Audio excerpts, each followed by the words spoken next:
I'm Kara Murphy, and this is Money with Murphy. Let's talk about energy prices. Just when we thought energy prices had been tamed, they've started rallying again, driving up a range of costs from a gallon of gasoline to airline fares. A barrel of West Texas crude oil, for instance, is now trading close to $90, up from just $80 at the beginning of the year, an increase of 13%. A gallon of gasoline is up 20% year to date. So what's driving these higher prices? The reasons for an increase in energy prices can be an important indicator of how these higher prices will impact the broad economy. For instance, in the 1970s, oil prices increased because of fewer barrels of oil available for sale. That became a supply shock and was very harmful to economic activity.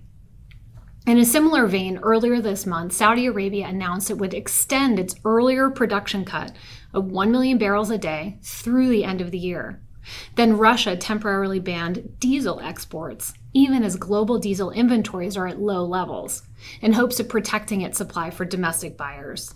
Together, these measures mean lower oil supply. But a recent Bloomberg study suggests that most of the recent increase in oil prices is not actually from lower supply, but from higher demand. With stronger global economic growth, particularly in China, individuals and companies alike are simply buying more oil.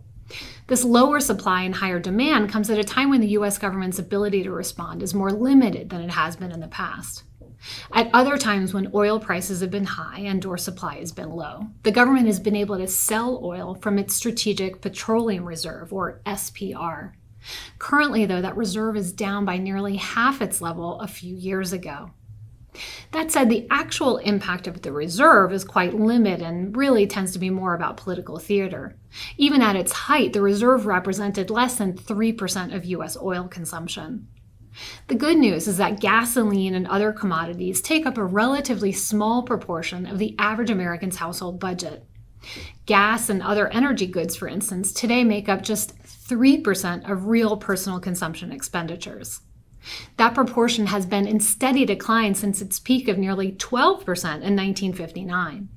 And with the summer driving season behind us, we'll likely see lower demand for gas in the coming months. Despite gas taking up less of families' budgets, higher commodity prices are still a drag, especially as other stresses on the consumer have been building.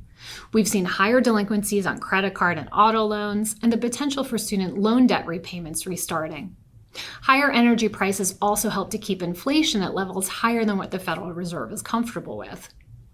Bottom line, we don't see higher energy prices alone as being a meaningful drag on consumers. Until next time, invest wisely and live richly.